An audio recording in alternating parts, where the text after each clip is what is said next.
So here's a sitch on the ATL box score. Today we talk about all things Super Bowl, from the actual game to Maroon 5, their halftime performance, and then we have a Choy to the world on takeout service. This is the ATL box score, and you're listening to Recapping the Weekend.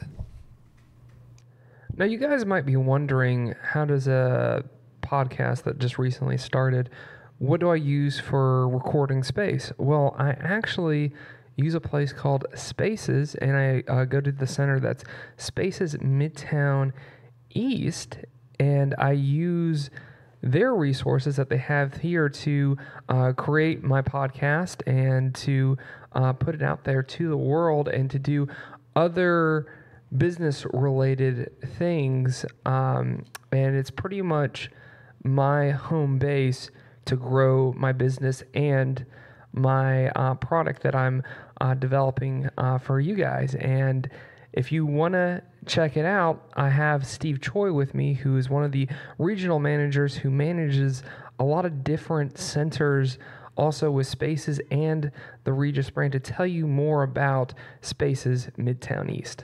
Hey, thanks, Alex, for inviting me on the show. We love having you as well as ATL Box Score with us here at Spaces. I want to invite anybody, all your listeners, to come in and take a test drive. Let us know that Alex sent you, and we'll give you a free 5-day test drive to Spaces, which is a hybrid, collaborative, and private workspace location. We're all over the world, particularly here in Atlanta. We have 5 locations, and we'll be opening 2 more soon here. So I am the area manager. Come on in.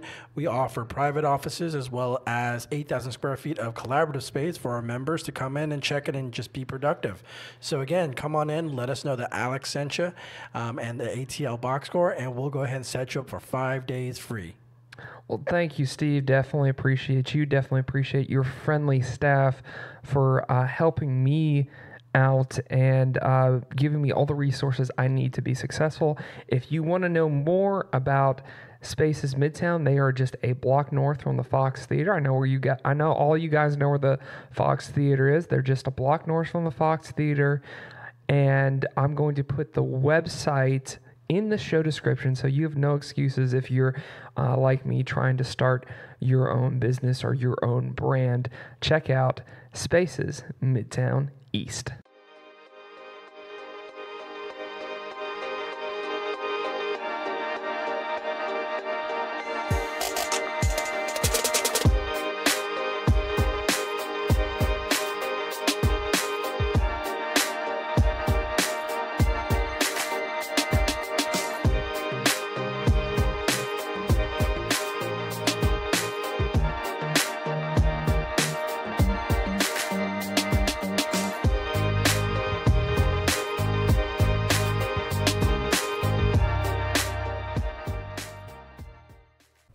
Well, if you're like me and you need a large cup of coffee to get you through your workday because today you just were out way too late last night and you kind of have that hangover feeling coming in, well, my friend, you are in the right place, especially too if you want to know, like, what the heck happened last night, or if you're the opposite way and you're just so happy, like my brother is right now, that seeing his team take home the Lombardi Trophy. Well, you're in the right place. This is the ATL Box Score podcast with Alex Berger, and today we are doing our Recapping the Weekend show, and what a weekend it was. The main attraction was obviously the Super Bowl, like it usually is. Everything kind of takes a backseat to the Super Bowl because didn't really have a lot of exciting games in college basketball. You had Duke blowing out St. John's, and Tennessee taking care of business against Texas A&M, but what people want to hear and what people want to talk about is the Super Bowl. Now we're just going to welcome onto the show my good buddy, Mr. Steve Choy. Steve, how are you doing today, buddy? Doing good, sir. How are you? I'm good. What a game, right? I got to enjoy the game from my secret club. Oh, really? Your secret club? Yes. You know, I'm a member to a secret society. Really? Right. So, unfortunately, I didn't get to stay the whole game because, like most secret societies, mine tends to be overly occupied with smokers. With smoke, we should just say. So I was smoked out. Yeah. You were smoked out. Right. So, and I did get to see a cool flyover over my house. Oh, really? So yeah, the Thunderbirds. So the flyover that was going on in the stadium. Yeah, what I think came over to like your side of town. So I think they take off and land at Dobbins. Right. So I'm directly in the path of that. That makes sense. I could see that. Because it is, yeah. Since those are Air Force planes, I'm assuming. Yeah, I believe so. So it was fun. It was loud. It was cool. It was kind of... No, they weren't together. They didn't line up. You know, they were just one by one. But it was kind of cool hearing those roaring jets overhead. So, yeah. But, yeah, I'm like you. I didn't get enough sleep either. Yeah. That's just what the Monday brings from the Super Bowl. Right. It's so different because when I used to live on the West Coast, you know, the Super Bowl would have started around 3 in the afternoon. So we'd watch the Super Bowl, be done with it, get ready for dinner, and just chill. That's how I wish it could be over here. We got to move to the West Coast, buddy. It's like that with every major sporting event, like the finals and all that. It's always like super early in the West Coast. Well, I remember it used to be like on like 7:30 not that late, but I remember we'd get like to like 7 or something like that over here. Yeah, and then you'd be up all night. Yeah, then you'd be up all night. You have to come in here and... I lived in Philly for about 1.5 years, and I used to try to stay up to watch Monday Night Football games out for the 49ers. Those things would start at like 9 o'clock. Yeah, 10 o'clock almost. Yeah, and I'm like right now, watching Warriors games kill me because they don't start till like 10:30. And I'm just like, I'm hoping you guys win because I'm not going to watch the whole thing. Did you hear about there's a guy that actually lost $2 million on a bet. He bet the Rams, and the reason why he placed that bet was because he got the Eagles last year, right? Okay. Well, it's nice to know that you have $2 million to lose. I mean, I wouldn't know what that's like, but good for him. I mean, it makes me wonder. It's like, is this guy just rich or stupid? Yeah. Yeah. Well, so who'd bet $2 million on a game? It's got to have the money. Yeah, you yeah. So. Or you're just incredibly stupid. Gamblers are crazy, buddy. Like, I have some good friends who are like addicted to gambling, and it is no joke. I bet it is. Like, they want to bet on everything. Like, oh, I'll bet you this, and like they'll run up on you and go, yeah, who you think's gonna win tonight? And they're just waiting for you to give them an answer so they can go ahead and bet you something. And you're like, You know, I guess this is the sign of Atlanta podcast, and forgive me, but just want to say congratulations to the New England Patriots for winning the Super Bowl. I know my brother is very ecstatic. I'm going to try to get him on the show and just kind of get his quick thoughts. But shouts out to the city of San Mateo, California, where Tom Brady. I knew you were going to bring that up. Yeah. If I mean, you got to take the positives out of it. Do I want New England to win? I mean, you know, they're not my favorite team, but Brady is from the Bay, so I got to represent. To me, it's like, yeah, I'm kind of with you on that. I'm kind of like, but it's like, it's not surprising. Yeah. At this point. Right. They're still here. I mean, they're they're the epitome of a well-run organization from top to bottom. I mean, you can't continue showing up to these things without a great general manager and a great owner who's willing to spend money, and then obviously a great coach, and all these things fall in line. Could they have won the same amount of Super Bowls without Tom Brady? I think that's arguable, but the fact is that he's there. Right, so he sees the opportunity and he's remained there. But at the same time, you have programs. I mean, I know this is college football and everything like that, but it's like you have programs like Alabama that win championships, and they've had turnover. Yeah, they've had decent quarterbacks, not like Tom. Sure. Even with Tom Brady, I feel like for a quarterback, necessarily from what he does, right, he's not the most talented quarterback. Sure. You mean like gifted, natural talent, or just like sheer skill? Gifted, natural talent. Okay, yeah. I could probably agree with that. Michael Vick was probably like the most gifted, talented quarterback that had just natural ability. Right.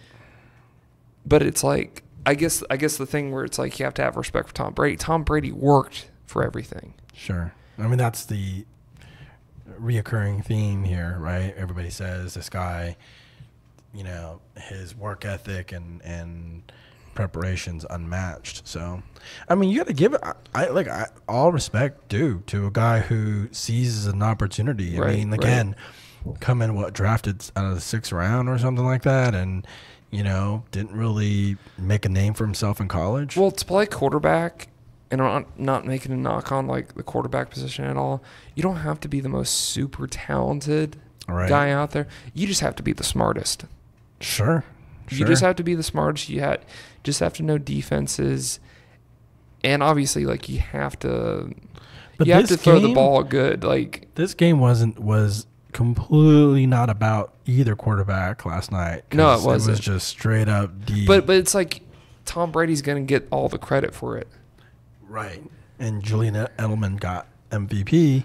Right. So you can't give it to which the he defense. should, which I'm glad the NFL has kind of gone away, because it's always seemed like the winning team, the starting quarterback, always seems to get it, or unless someone has like an really outstanding like defensive performance. I mean, if you think about it, the starting quarterback is the only position that is going to guarantee as many touches on the football. So when you weigh the amount of opportunities for them to make plays, obviously, but you're right. I'm glad that Edelman got it. I mean, he definitely was clutch. Well, last night too, you really saw that it's like you saw the difference between a young quarterback who this is his first time being there, absolutely, until an experienced veteran, which just does this on stay calm, the regular. Right. No, it's good. It's good to see. Now all the comparisons are coming out too, just about between Alabama and New England Patriots. Oh God! Because the crazy thing is, when Alabama loses a national championship, the New England Patriots win a Super Bowl. And weird. It's been this pattern for the article I'm talking about is from the AJC. But the thing I want to poke out of this article is that, and it's pretty obvious once you look at records and stuff like that, that it's like in 2015-16, Alabama wins the national championship against Clemson. New England loses in the AFC championship game. Wow. In 2016-17, Alabama loses to Clemson. The Patriots win the Super Bowl against the Falcons. Mm-hmm. We really don't want to get into that Super Bowl. And then last year, Alabama beat Georgia. And the Patriots lost. And this year, here we go again. Alabama loses. Yeah. And so I guess New England wins the Super Bowl. Well, the good news for your brother is that he loves the Pats and hates Alabama, so it works. It does work. It does. So it's like, I guess if you're a Pats fan, you want to root against Saban. So Right. So next we're going to get into just the game of the Super Bowl and talk more about like the game aspect. When it comes to the actual game that happened with the Super Bowl, I know a lot of you guys are going to be like, that was a pretty boring game. That seems to be waking up. That seems to be the consensus of like the overall game. That was pretty boring to watch because at the beginning it was punt, miss field goal, punt, punt, punt, punt, miss field goal, punt, punt, punt, downs, punt, and the second and a half. That was the first half for you of the game. And for NFL football, because there's a lot of, in this day and age of NFL football, there is a lot of flashy offense that you see, and you see big plays, and that's what draws the attention. To be honest with you, this was an old school game last night. And I feel like the football purists appreciated that it was defense won it for you, and you just made, and the Patriots just made more plays that were significant than the Rams.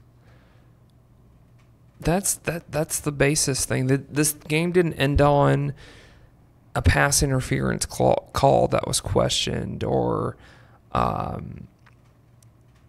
some craziness that came down in the end. Like, you knew, like, 4 minutes in, after Goff threw that interception, and that the Pats were going to win. I feel like Tony Romo made a really good point that the Patriots, that it's like you're just used to these moments. And that couldn't be more true, because an organization like the Patriots, since they've been there 9 times, they've been there before. They know how to handle the media circus. They know how to handle extracurricular activities that happen before the game. They know how to handle all that. And I don't think the Rams did. Since this is probably, for a majority of these guys, this was probably their first Super Bowl they ever played in. Compared to the Patriots, which, at least with the guys that they have, like, you probably had guys on that team that this was their 6th Super Bowl. This was their 3rd Super Bowl that they've been through. Really difference of rosters when you look at it. Edelman's been there before. And it's not and it's not totally, it shouldn't be totally surprising that he's MVP at all. So from a standpoint of that, it was pretty much an old school grudge match. That the interesting thing is the last touchdown pass in a Super Bowl was thrown by Nick Foles, out of all people. Wow. That's interesting. Yeah. In 2018. Right. That it's like, that it was a kicking game, and but do you really think it's? Do you really? So I have an opinion. So when I first started watching baseball, I hated it because it was what I've considered boring. Because it was like, all right, you're gonna get 1-2 runs, maybe a bunch of like, fly balls, a bunch of like ground outs, and nothing happened in my mind when I wasn't mature enough to understand the complexity of the game. When I started watching, thanks to the Giants going to 3 World Series in 5 years, I watched the game, and I had become enamored and amazed at pitching and shut down games and defense. And so watching, for me personally, was it the most exciting game? Absolutely not. But do I think it was a boring game? Personally, no. And I think because for me, it was sort of like knowing that both these teams could score at will, just like, like Sean was talking about on your show Friday. We both know that both these teams can score at any second. So to me, I was always that heightened anticipation that somebody's about to break out.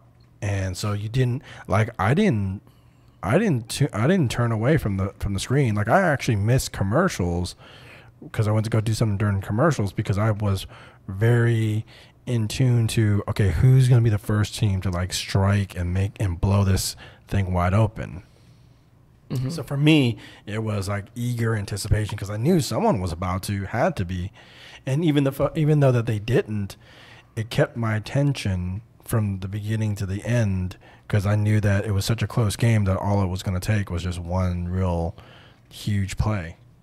Right, and I was kind of thinking that at first, but at the same time, I mean, it looked like the Patriots' offense was going to score at some point, just the way that they were driving the ball down the field. Right, a lot more consistent for sure. Yeah, a lot more consistent. And the thing, too, about Jared Goff, it's like you put pressure on him, and he doesn't know what to do.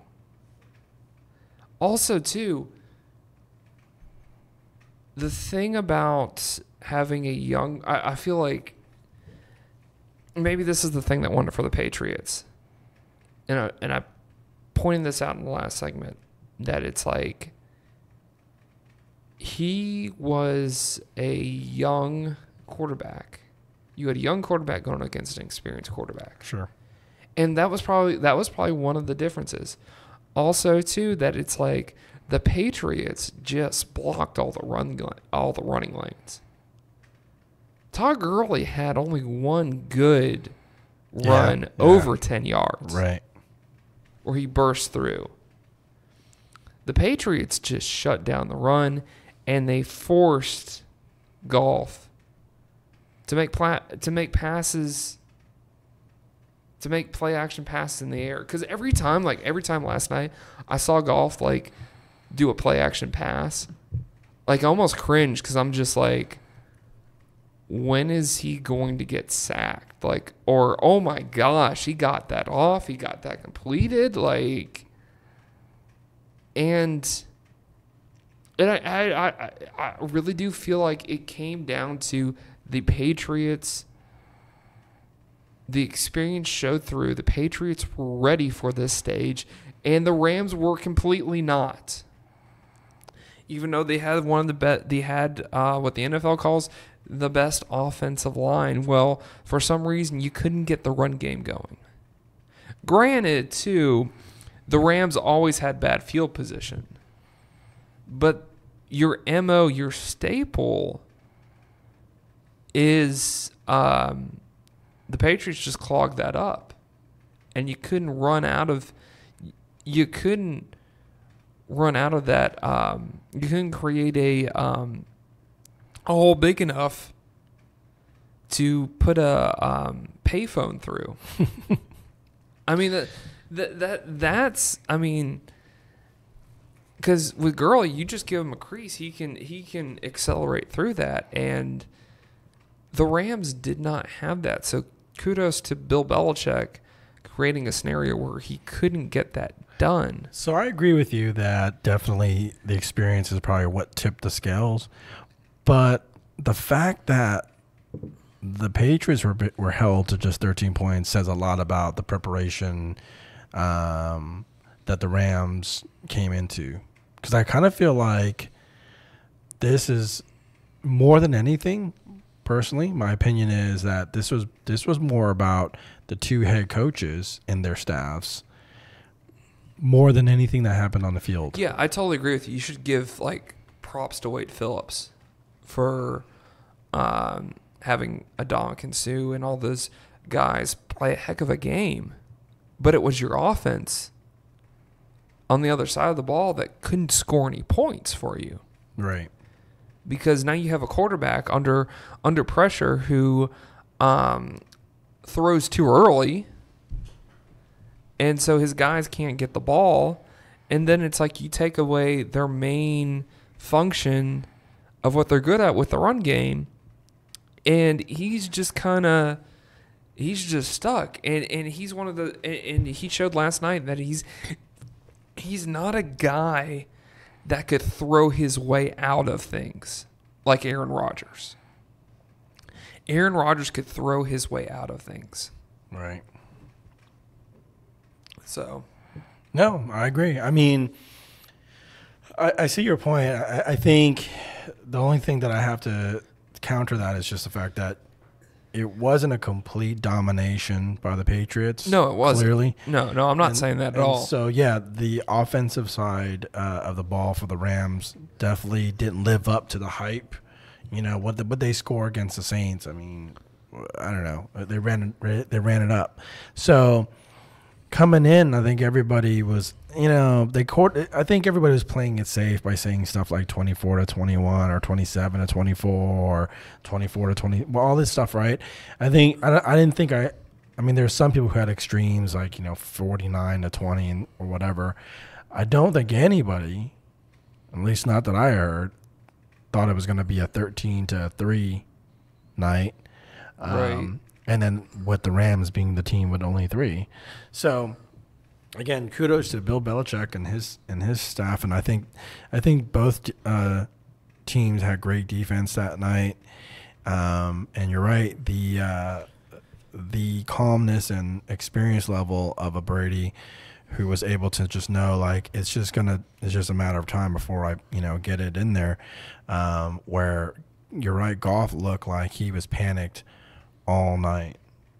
And I hate when they always do at the end of the game, like, what happened to Gurley?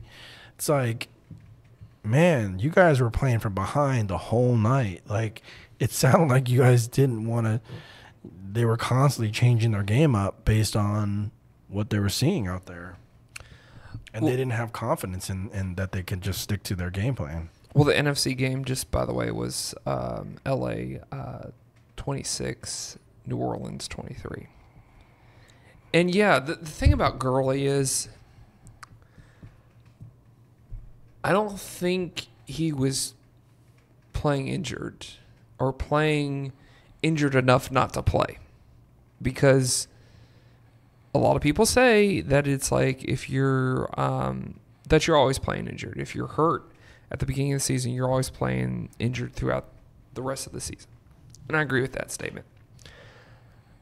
I think what happened with Gurley is they put him on a pitch count, which I don't think they're trying to limit his carries. I just think that they were cautious about Gurley. And obviously he didn't have, if they weren't as cautious about Gurley, if they didn't put Gurley on a pitch count, they would have probably had more success. Sure. So that's my opinion about what happened with Gurley, is that that's why he really wasn't a factor in the game. And I feel like in some situations they got a little bit trigger happy with trying to throw the ball too much with golf. Yeah, makes sense. Because let me pull up his stats, because I'm really curious what his stats are. And It's always fun fumbling through ESPN.com. When you just kind of, this is the great thing about this podcasting is, like, ideas will just come to you and you're just like, oh yeah, let me look it up with facts. And sometimes it takes a little bit longer to look stuff up, especially since we don't have any interns. It's just interesting because you always felt like Gurley was about to break out. Right, you did. And, he's the highest paid running back. And so you're like, man, this he's just waiting for a monster game, right? So, I don't know. I just thought, man, I can't wait till he breaks out of here. Right. Hey, totally get it. Okay. Golf was 19 out of 38. So you asked your quarterback to pass almost 40 passes. Wow. He had 229 yards and one interception, which was the one that nailed the game. So the most humorous thing, though, I thought of all night, and this is me taking a needle, and then someone tweeted about it, that Tony Romo has finally made it to a Super Bowl. Yeah, I saw that. That's hilarious. You saw that on Twitter. No, I actually watched his he had like a little pre-game special where he was interviewing all the coaches and players that were in the playoffs, and he was talking to Sean Payton from the Saints, and Sean Payton's like, "Hey, I've been wanting to thank you, or been wanting to congratulate you," and then Romo was just like, "It's not funny, it's not funny, it's not funny," and he was like, "No, I've been wanting to congratulate you. You finally made it to the Super Bowl." Wow. Like another reason not to like Sean Payton.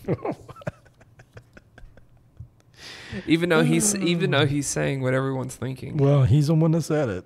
I'm sure Romo was hearing it way before Sean Payton, though. Right. Oh yeah. He's just the one that said it on camera, I guess. Exactly.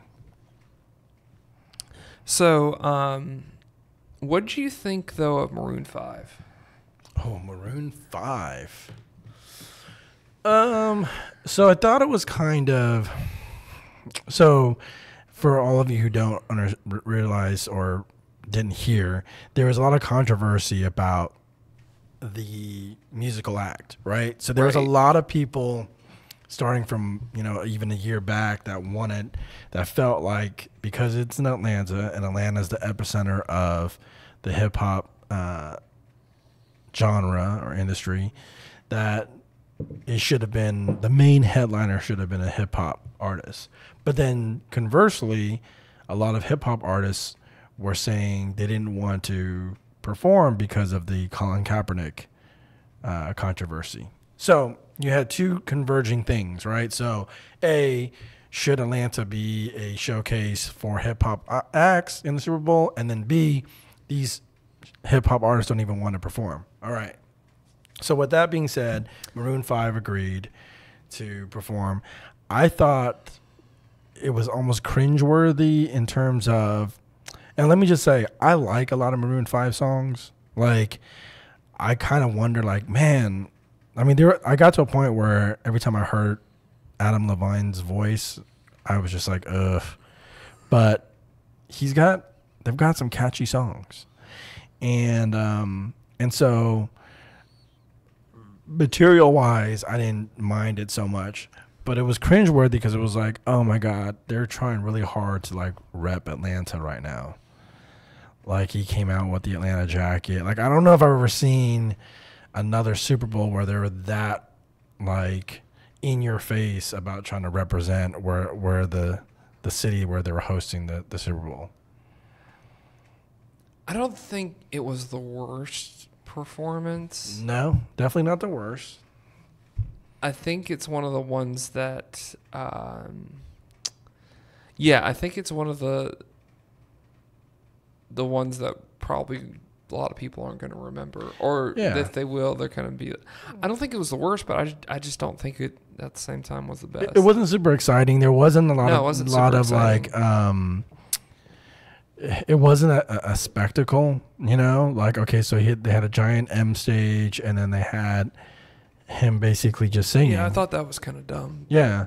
And so, you know, obviously with Travis Scott, which I don't really follow his music, so none of that was exciting for me. I mean, it was interesting, but not exciting.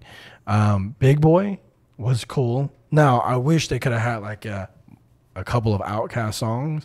Now that would have probably like took it to that next level since he did it. But he only did the one song. They were just minus. It was just Big Boy. It wasn't Andre 3000. I know, that's what I mean. That's what I'm saying. Like, so that was nice. That was the weirdest. That was the weirdest thing. Yeah, to me. It's clear that they both have very different takes on their careers right now. Because I don't even know if there's any rumors that there's going to be an Outkast album, but neither here nor there. My thing is, if you're going to go rep Atlanta, then do it right. Mm-hmm. Like have the Outkast and Jermaine Dupri.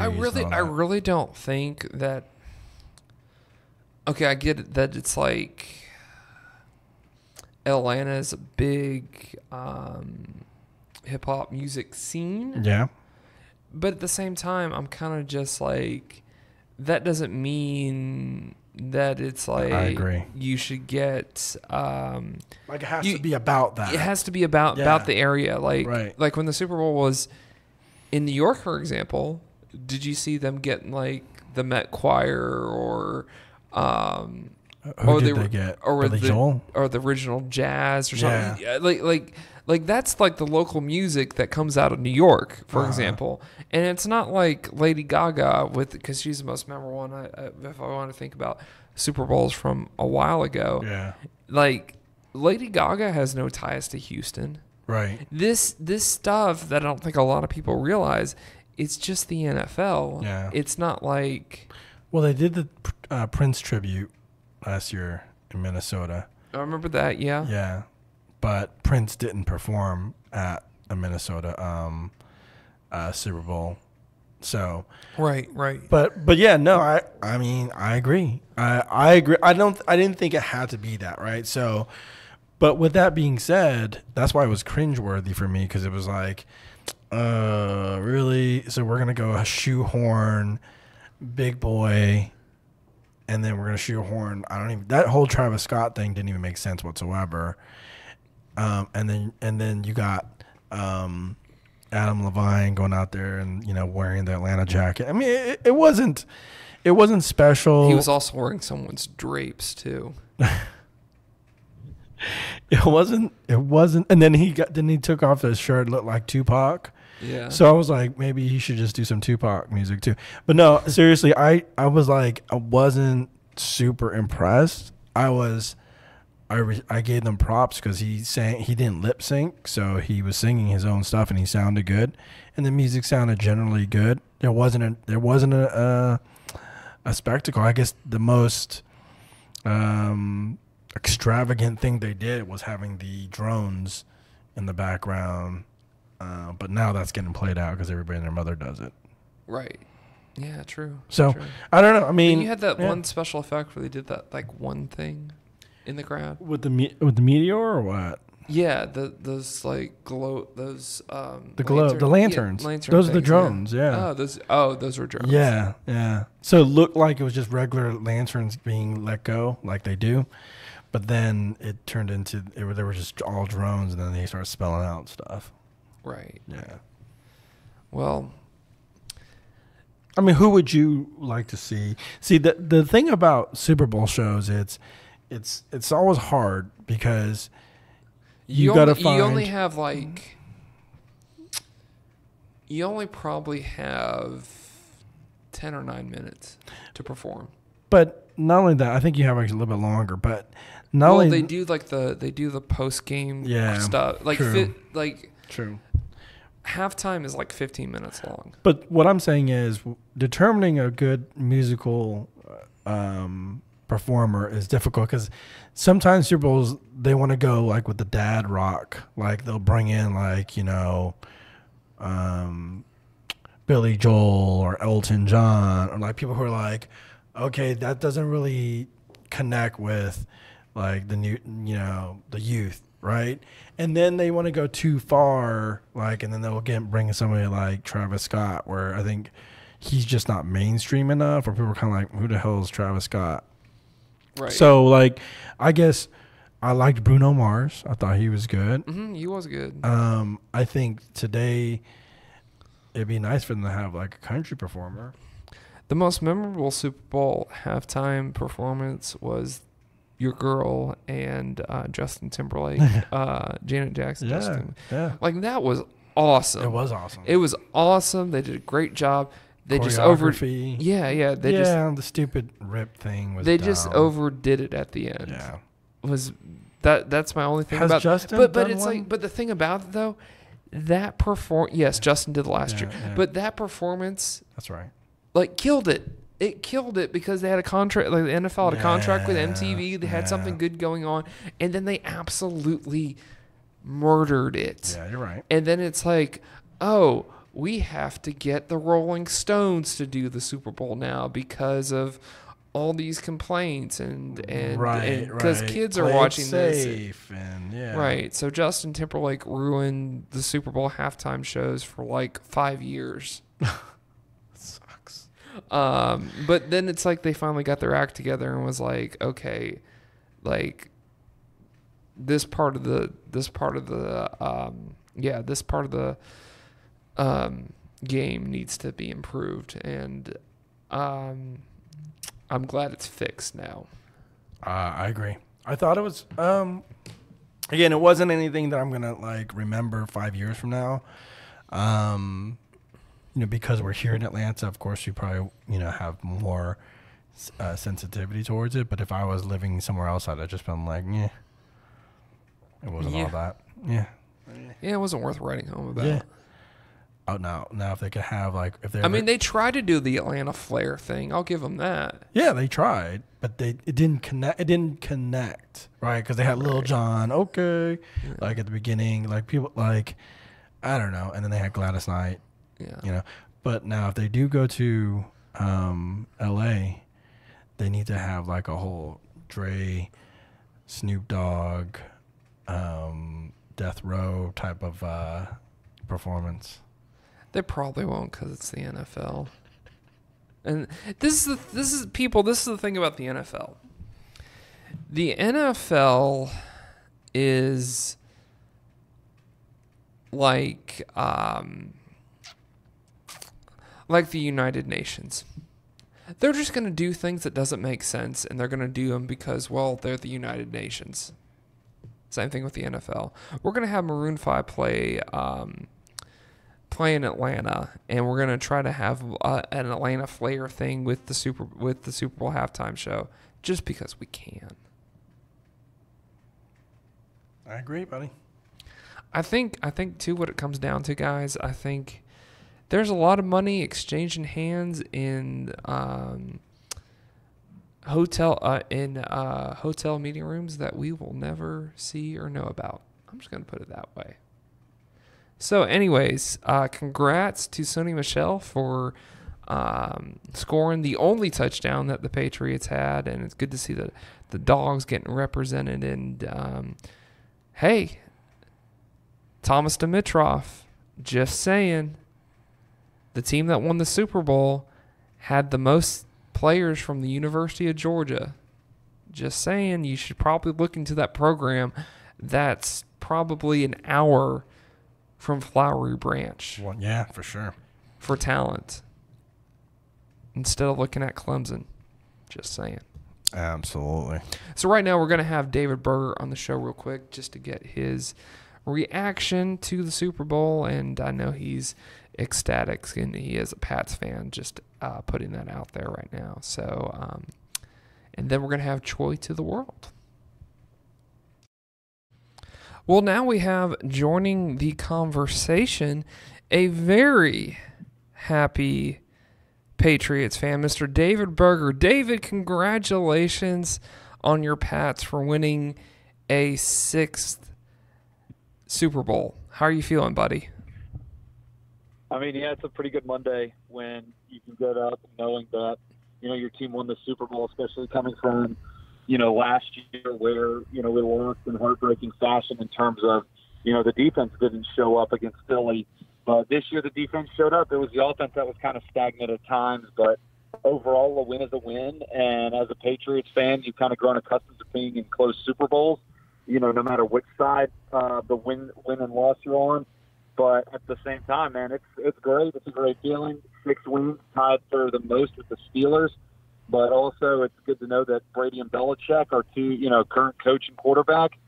They have the most ever of an individual coach and an individual player. So it's a good day to be a Patriots fan, good day to be a Boston fan. Last night, at any time, did it make you nervous, especially how close it was, that it's pretty much 0-0 in the first quarter, and in the second they kicked a field goal? What were your nerves like, especially in that first half? Oh, yeah, it's always been nerve-wracking. I mean, every Super Bowl for us, I feel like, has never been, it's never been a blowout, like in terms of us doing really well or even us getting killed, except for, the Super Bowl 51 in Houston against Atlanta. That was the only one in the beginning we were getting blown out, then the major comeback. But, yeah, last night, typical true to form Patriots Super Bowl where you're nervous the whole time. And, it was 3-0 at halftime, which is obviously it's a lead, but it's not, anywhere close to a comfortable lead.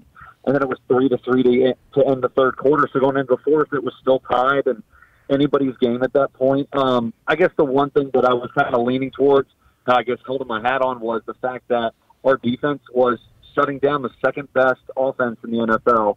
And so just to see the way our defense played, they pressured Goff. They were able to do a lot of things that a lot of teams haven't been able to do to LA this year. And so to see us, cause havoc and stop the run game, make Goff force him into bad throws and make him make bad decisions, make him to do stuff he wasn't necessarily most comfortable doing, really showed, how strong our defense was in this playoff run, but especially last night, capping it all off. And then in the end, the Patriot way in the playoffs and this season has just been, just using the run consistently on offense to eventually in the fourth quarter wear them down. And you saw that on the final drive for us, that, it was the running game. It was a 67-yard drive to put us in field goal range and no passes on the drive. It was all running plays that just set it up, number one, to kill the clock, but also number two, just keep doing what we've been doing all year and stay consistent, keep doing what they've been trying to do all game. And they finally kind of broke through, LA's great defensive line. They got some guys in some, against the offensive line and some coverages that they liked, and were able to push them around, especially with, guys like Aaron Donald, Ndamukong Suh, and then Brockers to wrap up that 3-4 front. It was very good to see us finally, close that, seal the deal using Sony Michel and Rex Burkhead on that final drive. But, nerve-wracking for the most part, but it was kind of towards the end after that touchdown late in the fourth quarter. It was kind of like, all right, we got this now. We can do this, and we've got to seal up the deal. And getting that Goff interception, and then finally just marching down the field to kick that field goal to go up by 10 points, put us in the driver's seat for the sixth ring. I feel like experience played a huge factor in this game, and it showed obviously in certain situations.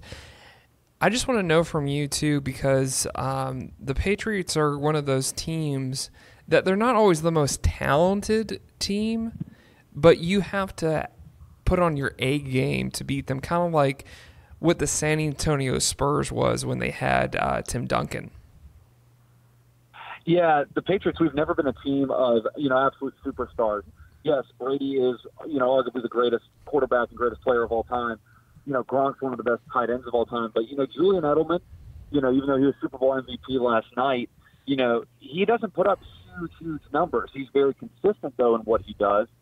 And, Sony Michel's a rookie, so we really haven't seen him in an NFL career mode yet. But so far, fantastic rookie season. And there hasn't been, a staple of great Patriot running backs. James White, again, very consistent, but not going to put up huge numbers like Adrian Peterson would or Todd Gurley would. But experience did play a big part. Now, that's a good keyword. Coach McVay of the LA Rams said last night after the game, he said, I just got out-coached. And that just comes from, the Belichick experience of having been there. This was Belichick's overall in his coaching career, his 11th Super Bowl. 2 with the Giants and then 9 with the Patriots. And Josh McDaniels, offensive coordinator, this was his 7th Super Bowl. Brian Flores for the Patriots, defensive coordinator, I believe this was his 3rd, 2nd or 3rd Super Bowl. So, I mean, the experience on the coaching staff and the experience just for the players.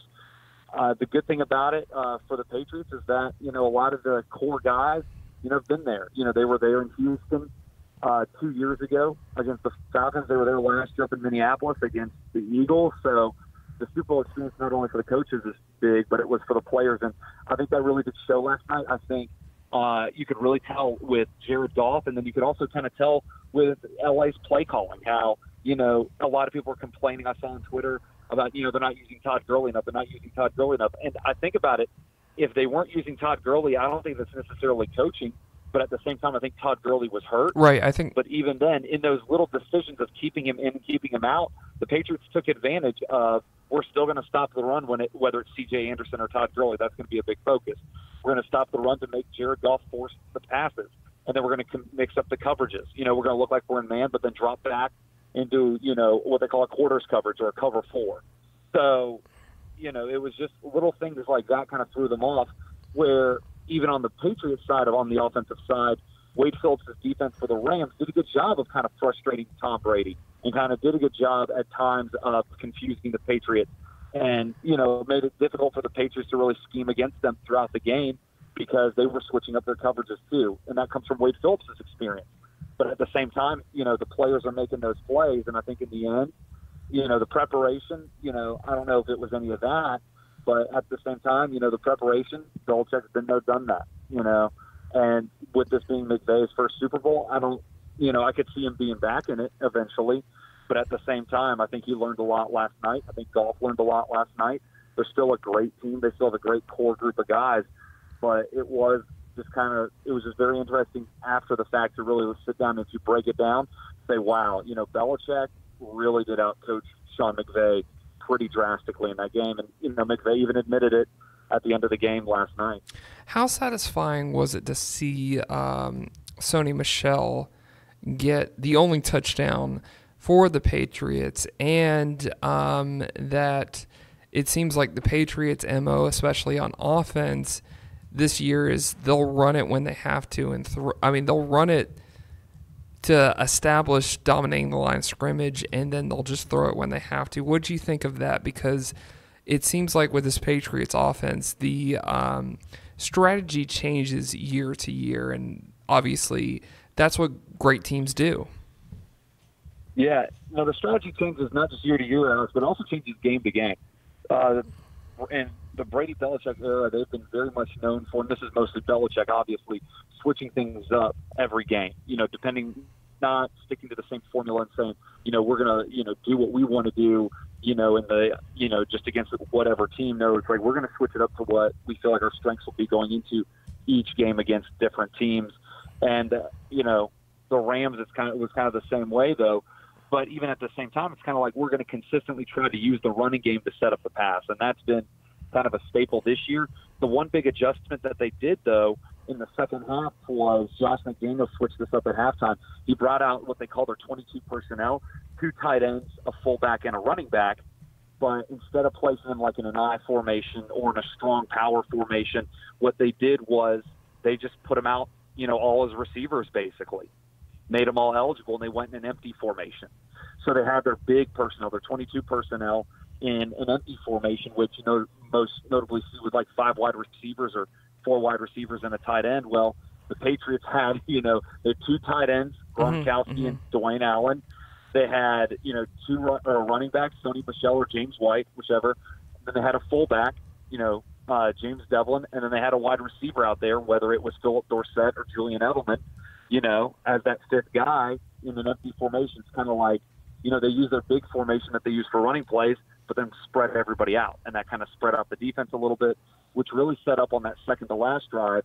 The 2 passes to Gronk, one that went down to the 2-yard line, and then that 18-yard little teardrop along the sideline that continued that drive into Rams territory earlier in that drive. But overall, they switch it up game to game. And so yesterday was just another good example of that. And just, even at halftime made adjustments to, kind of try to give the Patriots a spark on offense, which obviously was desperately needed by either team. But in the end, those adjustments ended up winning, theoretically winning the game for the Patriots, especially on their second to last offensive series. Now, with that being said, were there fireworks? Or first of all, actually, what do you think of Julian Edelman's getting the MVP? And do you think Gronk is going to stay for another season? It's interesting because the Patriots Super Bowls, in their first 3 Super Bowls, the last of those 3 when they beat the Eagles down in Jacksonville in Super Bowl 39, it was a wide receiver who won MVP. And in this set of 3 Super Bowls, in this last one against the Rams, it was another wide receiver that won the MVP. So it's good to see kind of those guys, those role players, those specialty players get that mention. But Julian Edelman was outstanding in that first half. I mean, absolutely amazing. He opened up space, and they got some pretty talented defensive backs. Aqib Talib, one of the best in the league. Marcus Peters, another great one. Nickel Roby-Coleman, another great defensive back. And, Edelman just absolutely shredded them at times. I mean, he did stuff to Talib that most people couldn't do, all season. So Edelman, I think, was very deserving of it. I thought Sony Michel would get it for the last touchdown, but I think just because of Edelman and how he played the whole game, Sony Michel, was good at different parts. And, of course, the last touchdown makes a good impact. But that goes to show you that just because he scored that one play doesn't mean he was the most valuable player. If Edelman hadn't been on the field, the Patriots would not have won the Super Bowl last night. And interesting. In terms of Gronk, I don't know. Gronk, there's a lot of players up in the air right now with the Patriots, Devin McCourty being one of them, Jason McCourty another one. But Gronk, I think, is the more big one. I think he will retire just because of the injuries and everything. Mm-hmm. But then again, I mean, there was speculation 2 or 3 years ago that Gronk was going to retire, and he basically told the reporters, "Oh, hell no, I'm coming back for another year." And, he's been with us for 2 more years after that. So, it's all rumor and speculation right now. I will say this, I'm not going to bet on it, but I wouldn't be surprised if Gronk retired just because of the injuries, but also, just because he went out on top. He won the Super Bowl. He contributed very heavily to his team last night. Outside of Julian Edelman, Gronk had the most receptions for the Patriots. Yeah, it'll be... I don't know, and especially that play going down to the 2-yard line, I don't know if, Gronk's out. And not in that game, I don't know if Patriots win. So, he'd be a big loss. He's one of the best tight ends of all time. Maybe not the best, but, arguably the best of all time. And so, but if he's gone, I can understand why. And I can understand that this being a year to leave, going out on top, might as well go out on a good note. Yeah, if he leaves, I'll miss seeing the way he moves when he gets the ball in his hand, because it's like Andre the Giant, who could get up the field in 6.5 seconds. Oh, no, yeah, the way he moves for his size and how fast he gets downfield is incredible. Right. No, Gronk is an absolutely unreal specimen of a human being. And, he's, again, one of the greatest tight ends, if not the best tight end of all time. So... Now, I have to ask you, were there any fireworks that you set up in Forsyth County after that game? Oh God, no.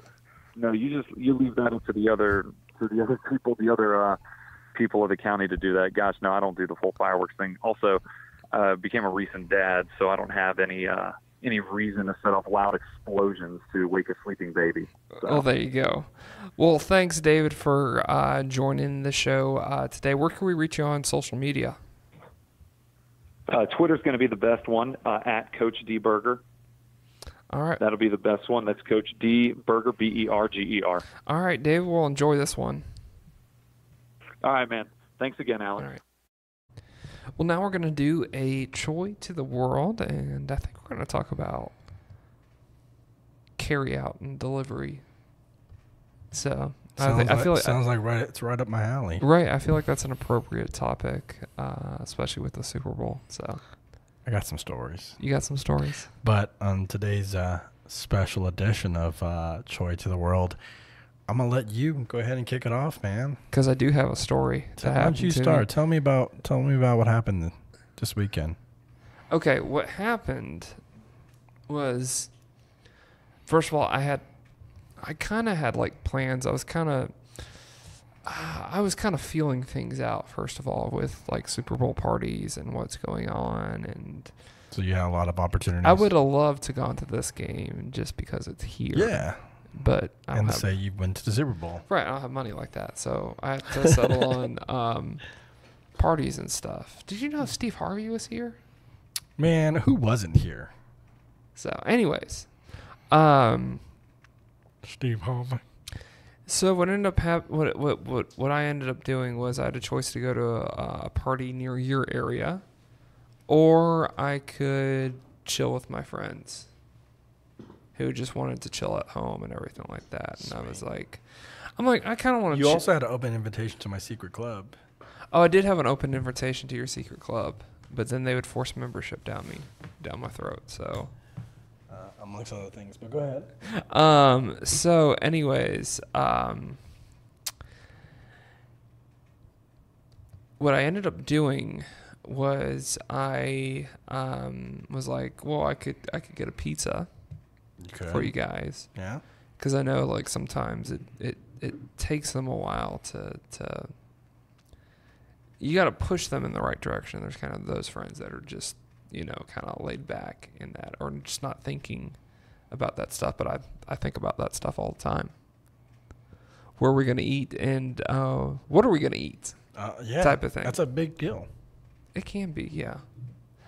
But so, and it's like, I'm a traditionalist, so I like to do traditional things on traditional days. And for the Super Bowl, it's always get delivery pizza. Right. That's where you went wrong. Right. That's where I went wrong. Because everybody else wants to do it too. Exactly. But I want to be like everyone else. And that's why it took so long. But anyways, go ahead. So anyways, I put in my order. I try to do an hour before, but I've realized an hour before the game doesn't help your chances of getting it faster. Because that's when everybody else wants it. Because that's when everyone else wants it. I don't know. I just wasn't thinking. But I'm just like, okay. It says like 100 minutes to 114 minutes on Pizza Hut's website. By the way, I choose Pizza Hut because I don't know if I'm going to do this again. Just because back when I was growing up, I liked Pizza Hut pizza. I liked the way the crust was and just the way the sauce that they used and the topping. I mean, even though you can get toppings anywhere else. But just something about Pizza Hut, it's like I really liked getting a pan pizza when I was a kid. And so that kind of carried on when I was an adult. I like the box meals that they do. So I got a box meal with 2 pizzas. And one was like a veggie one. Another one was like a pepperoni and sausage, like a meat, like Lover's Deal thing. Right. So what I ended up doing was, and I did this the year before, and they got it right the first year. So I just like clicked the reorders. I changed some things. I took some things out. I added some things. Maybe that's where I got screwed up. Right. And so you can't get all crazy on the Super Bowl. You got to kind of go with the basics and roll with it.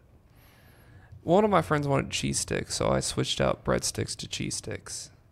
Gotcha. Just because of one of my friends. So I was going off the request of one of my friends. So I end up ordering. It takes forever.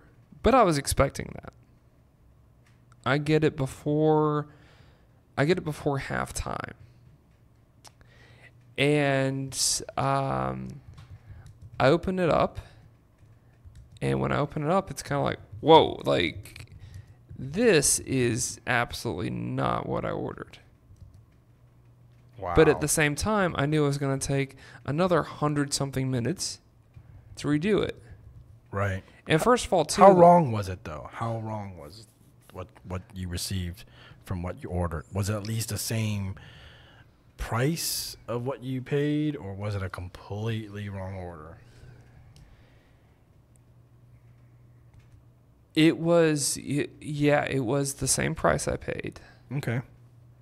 But it was it was a completely... It was just the toppings were off. The toppings were off. And instead of pasta, they gave me wings. So I had wings twice one day, but I really didn't eat a lot of the wings. That sucks. I would have tore them up. So, but it's like, I like the pasta option better. But it's like at the end, it's like, oh my gosh, I ate too much carbs. And you can really feel it doing this thing. But it's like, this is one of those things where you enjoy the moment and you enjoy eating bad food because you know you're going to make up for it the next day or the next week. You just don't care because it's the Super Bowl and this is what you do. Eat pizza and eat wings and watch football. But I just went with it. I tried to email and this is where I went wrong again. Like I tried emailing the email that I got when I confirmed that I had an order with Pizza Hut and it was going to get here at this time and everything like that. That went up like a lead balloon. But I did take pictures of, because my friends suggested take pictures of what it looks like the order. I did that. I also took a picture. I took a screenshot of the order because it had the order on the email of what I was actually ordering. Right. And so I'm going to send that over to Pizza Hut and hopefully get some sort of you'll thing get from Pizza Hut. You'll get something. But it's like at the same time, I have grace that it's like I get that I did this somewhat last minute, and this is kind of what I get for doing it last minute. I mean, I call BS on that just because regardless of when you do it, they should still be able to get the order right, you know. But I also can empathize with a delivery person. I used to actually be a delivery person. Oh, really? Yeah. After I got out of the Army, I worked I used to order Chinese food all the time. And then the guy was like, he was a younger guy, and his mom owned the restaurant. And he says, do you want to come? Do you work? And I was like, I go to school. I get like a check, like a VA check. But yeah, I can make some extra cash. And he was like, why don't you go work for us? All you have to do is just pass out menus. So I was that guy that was putting menus on everybody's doors. To make sure, hey, we're here. But he busted me once because I was like, this is for the birds. So I ended up throwing like all the menus away. And he's like, hey, how come I found all these in the and I'm like, dang, you following me? But the horror story was, actually, I didn't do a lot of deliveries. He did. And so I followed him one time. I went with him for delivery. And we went to this like seedy part of town. And so I just stayed in the car, and he went to go deliver the food. And next thing you know, I hear like, help, help. And I look up, and he's on the third floor yelling at me for me to call the police because they're robbing him. And I'm like, whoa. Oh, dang. I was like, forget the food. Come on down and let's get the hell out of here. Right. Because shrimp fried rice isn't worth your life. So... But I agree. That would suck. So I have this. I don't think it's your fault, but yeah. I mean, for Super Bowl, what you gotta understand, Super Bowl is like everybody's trying to just order food and watch the game. I get that. I get that. Like that's why I would tolerate the wait and everything. My brother, what he did on the other hand, was pretty smart, and I think I'm gonna do this if I want to do this from now on. He ordered on Friday. Wow. Okay, so he had his set, right? That makes sense. Yeah, you could do that nowadays. Kind of like getting your Star Wars tickets a week in advance. Oh, buddy, I get them like 3 months in advance. But anyways. Yeah, 3 months in advance. Okay. Yeah. I was the first person in my theater that I went to get tickets. But anyways, go ahead. I digress. So it worked out for him. They still managed to deliver it because I don't know if that makes that big of a difference. Because here's the thing: the tickets come in when the tickets come in. It's not like they sat there from Friday, Saturday, and was like, "That's a special order." They were just like, "Okay." When things start coming, it gets printed out. So I don't necessarily. Well, know. I'm assuming that's priority over. Or call-ins. Because I've worked at like a yeah, it makes sense. floral place, and the big day for Valentine's is Valentine's, and it's literally first come first serve. Yeah, whoever put in for whoever put in for some sort of arrangement is going to get that arrangement when they put in, because if they put it in a month ago, they're going to get it. By the way, guys, since I'm assuming majority of you guys are guys, be sure to take care of your woman if you have one. Or if you don't have one, or if you do have one and you didn't think about it, think about what life was like when you didn't have one. Yeah. So take care of your woman on Valentine's Day. Makes sense, buddy. So I feel like if you just get ahead of the game, then you're going to have no problems. And that's what I'm going to do next year.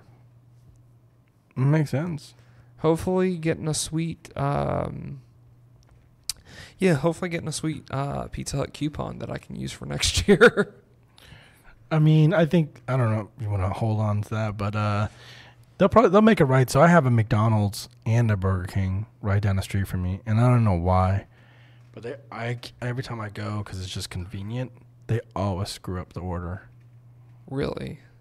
And so I end up going on the ticket and doing the survey thing, and they always communicate back to me like, "Oh, we'll refund you, or come on back and we'll make it right."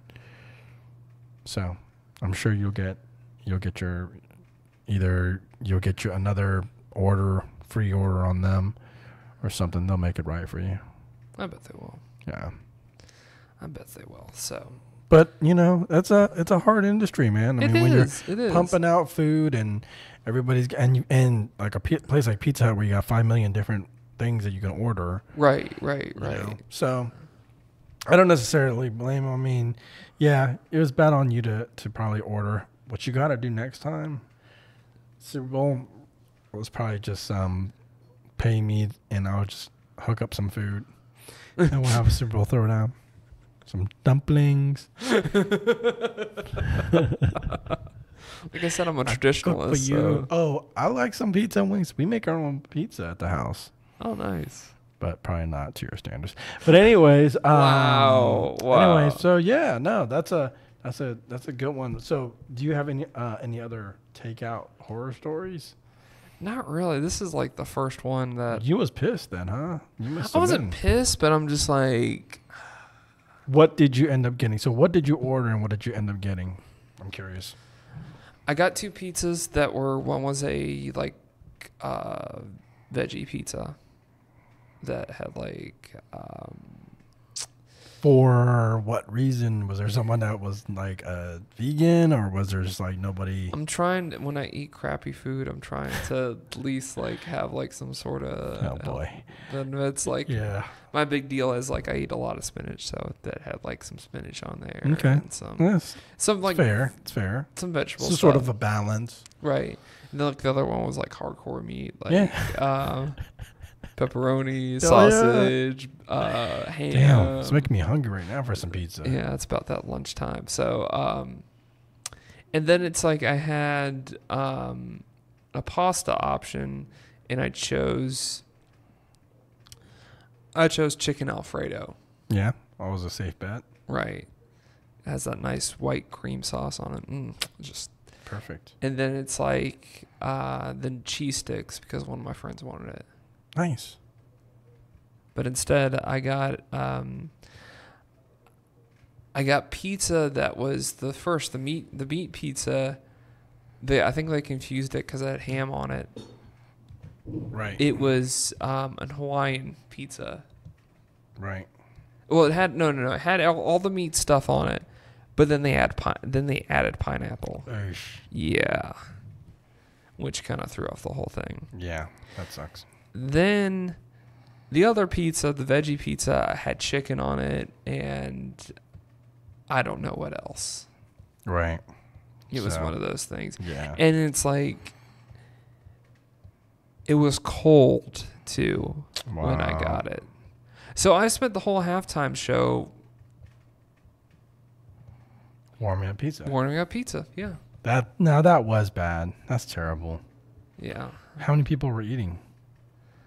It was just me and my friend. Sucks. Did your friend at least enjoy what you got? I mean, he was like, it is what it is, so. Yeah. Sucks. So, yeah. Sucks, buddy. Yeah, it just is what it is. So, next year for the Super Bowl menu, I am going to plan ahead. You definitely should. Then it's going to be like, man, I planned ahead and it wasn't worth it. So it's do if you don't. It is damned if you do, damned if you don't. But, you know, what can you do? Or if I want pizza, I'll probably go to like a local pizza place. Maybe like order the day of. Right. Because I'm assuming that it's like everyone's with their parties going Pizza Hut, Papa John's, Domino's, Marco's. Marco's is a heck of good pizza. Really? So what is your favorite pizza? I mean, like of the chain pizzas. It was Pizza Hut. I used to tear through some Pizza Hut, and their wings are super good. So I tried their wings all right. Well, when I used to eat pizza, I haven't eaten Pizza Hut in like years. I had wings yesterday from the Vietnamese place, so it's kind of like that wing. Hey. Yeah. So you're saying they're really good wings? Vietnamese place is really good wings. So should I just go get takeout and just said I want like 20 wings? What flavor is it? What flavor is it? Just fried? It's just fried in buffalo. Oh, they have buffalo sauce on it too. Yeah, yeah. So they taste like real buffalo wings. They taste like real buffalo wings And with that like Asian seasoning. not seasoning, but it's like they're fried in that Asian stuff. Okay, the Asian stuff. Okay. I don't know how to describe it. It's just It tastes good though. it just tastes heck of a good. I mean, they're not like huge either. Mm-hmm. But at the same time, they're really good. Oh, they're not huge. They're not huge, But they are. Are they regular size? but they're like an appetizer on their menu. Okay. You know the Legion has the best wings. I would say for an establishment like that, yeah, they do. Wait, have you tasted their wings? Yeah, I did. Oh, I don't think you remember. They're super big. The ones I had weren't that big. Oh, because I think you came in on a special where there was like a 50-cent wing or something day, and then they get Okay. like cheap wings. Okay. You and your secret societies. Absolutely. You're known in the underworld of Smyrna. So that was a Choy to the world, and hopefully your takeout situation, if you chose takeout this Super Bowl, was better than mine. I'll just put it that way. Man, if there's one place that I'm glad that I am not at right now, if there's one place in the world that I'm glad I'm not at, it has to be the Atlanta airport right now. Because, and this was expected, this is what people projected what would happen, that after the Super Bowl, that it would just be a mass exodus to the airport. I mean, they're planning, like TSA has projected that they're going to scan 1,000 passengers. That's a lot of flights leaving the city. I'm pretty sure that's nothing. I'm pretty sure that's a little bit over their regular volume that they have going out, but man, 100,000 going back to Los Angeles or San Fran to Los Angeles or back to Massachusetts for the Super Bowl parade. So good luck if you're traveling and especially if you're at the airport. I don't admire you right now. That's the one place that I do not want to be. But at the same time, I've outside of my office, I've seen a lot of Pats fans hanging around an extra day, which was smart. So if you're hanging around an extra day, and yeah, that's the way to go. Well, with that, I just want to thank Steve Choy for joining the show. Also, really appreciate just getting to hang out with him. Also, David Berger for coming on. And this is the end of our show, and this is where we call you to action because we need your help right now to help this show grow. And one of the ways you can do that is to hit the like button. Also, too, if you could, if you like this show, shout it from the rooftops on social media. But if you're a little bit shy, hit that like button or comment. We just want to get your thoughts on what you think of the Super Bowl, how you thought it all went down, what's your thoughts on Maroon 5, the Patriots winning another Super Bowl. So put that in the comment section because we want to hear your opinions, hear what you have to think about the Super Bowl. So also, too, another way that you could help out the show is subscribing. You might not think that helps out, that's just a way you can get all our podcasts, but at the same time, subscribing actually does help grow the audience because if you have a certain number of subscribers to this show, then that helps the data travel farther. So if you like the show, subscribe. We're covering all sports here in the Atlanta metro area. So if you want to hear more about the local teams, this is the place to be at. And we're giving you a different flavor, or at least trying to give you a different flavor than sports talk radio. Also, too, we are on the main platforms on Google Play, iTunes, Stitcher, Spotify. So I know with iTunes and with Google, there's a place where you can rate the podcast. So if you could give us a 5 stars if you think that we deserve 5 stars, please give it to us. That would help us out tremendously. So hope you guys enjoyed this podcast. Hopefully you're going to get some sleep tonight like I am. I'm probably going to go to bed at like 9:30 because of last night. So yeah, I hope you guys get some sleep, and I hope it's a great work week. So this is episode 25 is